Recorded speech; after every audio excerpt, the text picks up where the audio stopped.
Le magicien, le féticheur font des miracles. Le vrai message, c'est ce qui attire les gens vers le Seigneur, vers les salis, et non ce qui attire les gens vers le monde.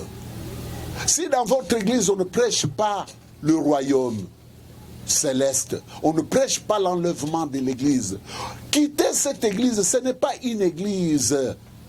Hein? C'est quelque chose, une histoire pour chercher l'argent. La Bible dit ceci dans le livre des Colossiens, le chapitre 3, en commençant par les premiers versets jusqu'au 3e verset. La Bible dit que nous devons être concentrés. Là, je peux lire quand même, hein? Je peux lire. La Bible dit ceci dans le chapitre 3 des Colossiens.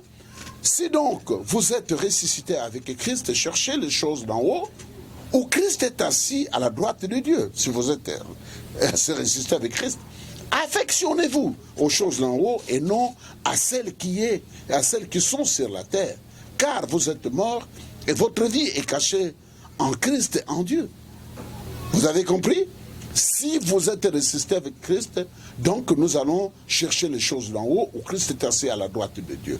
Nous devons être affectionnés aux choses d'en haut et non à celles qui sont sur la terre. Moi, aujourd'hui, les chrétiens s'affectionnent aux choses terrestres. Le souci de tous les chrétiens, le mariage, l'argent, les voyages, l'enrichissement, le message que vous avez maintenant pour le moment, le message de la prospérité. Ça, ce sont des choses qui éloignent les hommes de Dieu. Ils vous attirent de la terre, mais ils ne vous montrent pas le ciel. Non.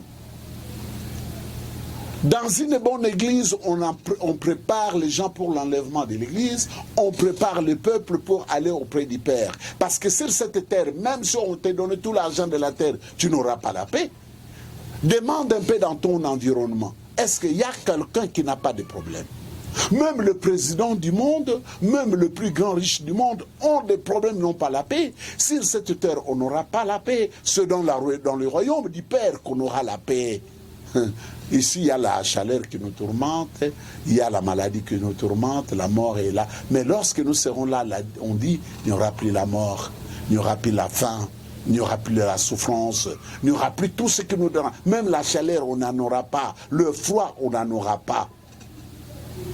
Donc, le message d'une église qui va vers le ciel, qui est une bonne église, cette église nous montre le royaume de Dieu, il nous enseigne le renseignement. Troisième chose, dans une vraie église, on trouve le peuple repenti.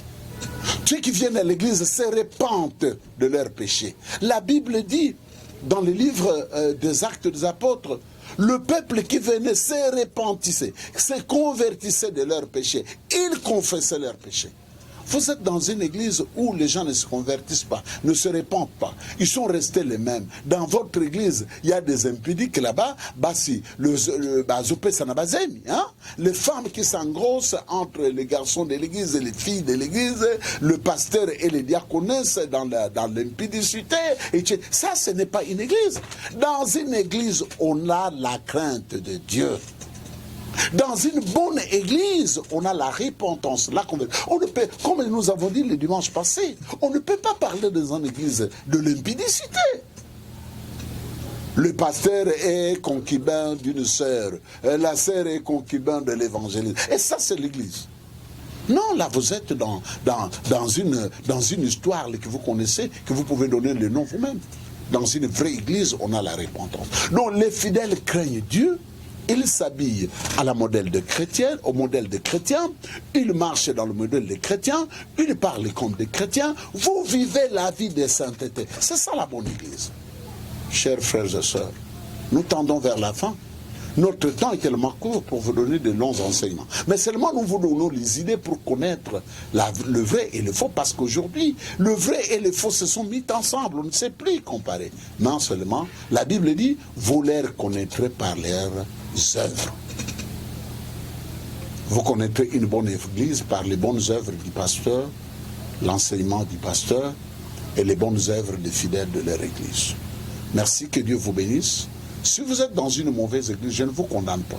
Mais cherchez un endroit où vous pouvez trouver une bonne église qui peut vous aider pour rencontrer le Seigneur.